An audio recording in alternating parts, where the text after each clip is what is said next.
السلام عليكم ورحمة الله وبركاته. أهلا بكم في فيديو جديد على قناة ترند اليوتيوب 2. وموعد مباراتي الدور نصف النهائي من بطولة كأس الملك خادم الحرمين الشريفين، والمباراتين ستلعب على يومين الأحد والاثنين. ولو أول مرة تشوفوا القناة بتمنى تعمل لايك للفيديو وتشترك في القناة وتفعل زر الجرس لكي يصلك إشعار بكل فيديو جديد يتم تنزيله على القناة.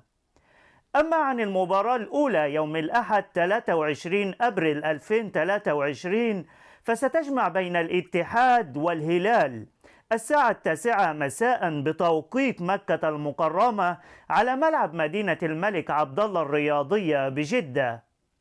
أما عن المباراة الثانية يوم الاثنين 24 أبريل فستجمع بين النصر والوحدة الساعة 9 مساء بتوقيت مكة المكرمة على ملعب SMC بارك بجامعة الملك سعود بالرياض.